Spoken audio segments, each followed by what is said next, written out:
2018 সালে এই হকার উচ্ছেদের নিয়ে যেই ভুল বোঝাবুঝি আমার সাথে শাহিন ভাইয়ের হয়েছে, সেই বেনিফিশিয়ারি নারায়ণগঞ্জ শহরের অনেকে হচ্ছে।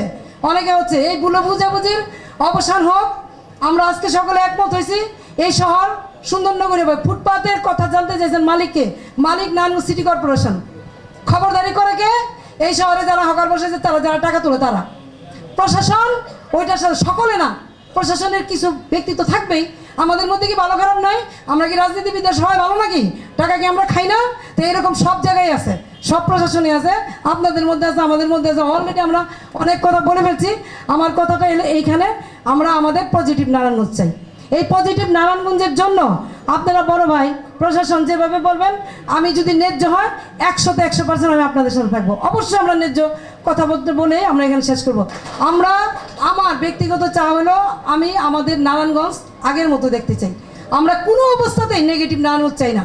আমরা সন্ত্রাস, খুন খারাপি, মাদকের শহর, ইফটেচিং, যত্রতত্র বাস, নারায়ণগঞ্জ শহর বাসের নগরী আর ট্রাকের নগরী চাই না।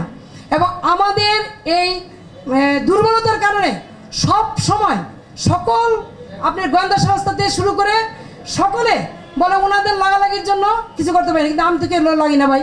আমি তো ন্যায্য কথাগুলি রাস্তায় দাঁড়াই কই, আমি হকার তুলতে কই, এটা আমার অপরাধ না। শাহিন ভাই অনেকদিন পরে হলে একমত হয়েছে হকার উচ্ছেদ করতে হবে, যানজট নিরসন করতে হবে। এটা আমাদের নারায়ণগঞ্জ, এইটার মধ্যে পজিটিভ দিক আর হইতে পারে না। আমরা এই জিনিসগুলিকে সামনে নিয়ে আসি, আমরা আমাদের 400 বছরের পুরানো নারায়ণগঞ্জকে সামনে নিয়ে আসি, যে কিভাবে আমাদের সেই নারায়ণগঞ্জ রাস্তাঘাট খাল কিভাবে আমরা সুন্দর করতে পারি। তার লোকজন চাঁদা তোলে, এই কারণে কিন্তু আমরা কখনো পার্কিংয়ের থেকে টাকা দিই না। কিন্তু নিতাইগঞ্জের স্ট্যান্ড থেকে টাকা ওঠে, এভরি হয় টাকা ওঠে। সেলিম ভাই নাকি আজকে সকাল থেকে পেরেশান ছিল, পুলিশের কাছ থেকে জানতে চাইছে, সাংবাদিক ভাইদের কাছ থেকে জানতে চাইছে হকার ভাই অবৈধ স্ট্যান্ড কারা বোঝা। ভাই আমার কাছে সবার নাম আছে, আপনি কইলে আমি প্রকাশ্যে বলতে পারবো। আর যদি কোনো নাম কইও না, তুমি আমার গোপনে কইও, তাহলে আপনার গোপনে কম। আমার কাছে নাম আছে, গোপনে আমার কাছে সবাই নাম আছে যে কারা টাকা তোলে। আমার লোকও যদি তোলে, আমার মারপেটের ভাই যদি নানুর সাথে চান্দাবাজি করে, আমি আপনারা বললাম ভান্ডারি কেটায় টাকা তুলে, কুরবান কেটায়, আসাদ কেটায়, ভাইজি গায়েন। আচ্ছা যাই হোক, না করলেন এই জন্য কইলাম না।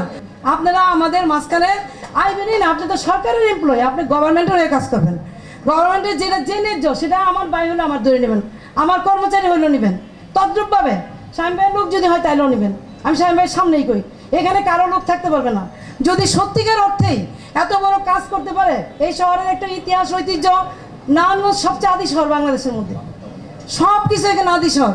ভাই আপনি যদি ঘোষণা দেন মাদক থাকতো না, আপনি পুলিশকে আপনি বাধ্য করবেন, আপনি সংসদ সদস্য, আপনাদের কথায় পুলিশ প্রশাসন চলে, পুলিশ প্রশাসন মেয়রের কথায় চলে না, পুলিশ আমার পাত্তাই দেয় না, এসপিডিসি আমার পাত্তাই দেয় না, এসপিডিসির অনুরোধ করে আমার নিতে হয়। আমরা কি এখানে যারা বসে আছি বা এই হলে যারা আছি, আমরা কি একমত হইতে পারি যে মৌমিতা গাড়ি নারায়ণগঞ্জে চলতে দেওয়া যাবে না?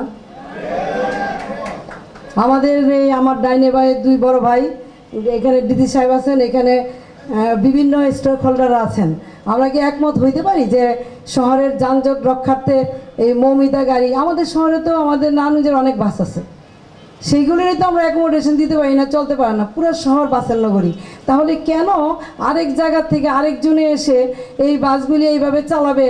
প্রচণ্ড দাপটের সহিত শহীদ মিনারের চারপাশে বাস রেখে দিবে, চাষারা রেখে দিবে, যানজট তৈরি করবে, আর নির্বিকারে আমরা শুধু দেখব। সারা নারায়ণগঞ্জের মানুষ আজকে প্রেস ক্লাব যে আয়োজন করেছে সেটার দিকে তাকিয়ে আছে। পুরা নারায়ণগঞ্জের লোকজন যারা ভোটার, আপনার আমার শামীম ভাইয়ের সকল ভোটার তাকিয়ে আছে যে আজকে সমাধানটা কি হয়, সমাধানটা কি দেয় প্রেস ক্লাবের মাধ্যমে যেটা হচ্ছে। 600 হকারের লিস্ট এখানে আমার কাছে আছে, 600 হকার যাদেরকে পুনর্বাসন করা হয়েছে, যাদেরকে বসতে দেওয়া হয়েছে। সেই 600 হকার আপনি বিক্রি করে, দোকান বিক্রি করে তারা সবাই এখন রাস্তায়, পুরো শহর এখন হকারের। এনসিসির কি করতে হবে, কোনটা উচ্ছেদ করে দিতে হবে, কোন ডিভাইডার কি ছোট করতে হবে না বড় করতে হবে, কোনখানে এনসিসির যে কাজ সেটা আমাকে সুনির্দিষ্টভাবে বললে আমি সেই কাজটা সাথে সাথে করে দিব। কিন্তু ট্রাফিক কন্ট্রোল করার দায়িত্ব ট্রাফিক ডিপার্টমেন্টের, এটার সাথে সিটি কর্পোরেশনের কোনো সম্পর্ক নাই। কিভাবে সমাধান করব? হকার শহরে যত থাকতে পারবে না, এটা আমাদের বড় দুই ভাই আজকে আমাকে কমিটমেন্ট দিতে হবে আমাদের সকলের সামনে। এবং আপনারা প্রশাসনকে নির্দেশ দেন। মেয়র কিন্তু প্রশাসন কাউকে চালায় না, পরিচালিত করে না। মেয়রের সাথে কিন্তু মেয়রের বললেও মেয়রের শুনবে না, মেয়রের কথা শুনবে মেয়রের পাবলিক, কিন্তু মেয়রের কথা কিন্তু ডিসিএসপি খুব কমই শোনে। এই শহরে যদি কারো কথা শুনে তাহলে কিন্তু এমপিদেরই, সারা বাংলাদেশে কিন্তু এমপিদের কথাই প্রশাসন শোনে। মেয়রের স্ট্যাটাস প্রতিমন্ত্রী না ফুলমন্ত্রী না কি এগুলি আসে জানা, ওই মেয়র জনগণের প্রতিনিধি, রাস্তায় দাঁড়ায় এসে ওই রিক্সাওয়ালাদের সাথেই কথা বলে, ওই চা খায় ওখানে বসে, মেয়রে কেউ পাত্তা দেয় না শহরে। সুতরাং আপনাদের কমিটমেন্ট থাকতে হবে এবং আমাকে কি করতে হবে সেটা আমাকে যদি সুনির্দিষ্টভাবে বলেন তাহলে কিন্তু আমাদের অনেক প্রবলেম সলভ হয়ে যায়।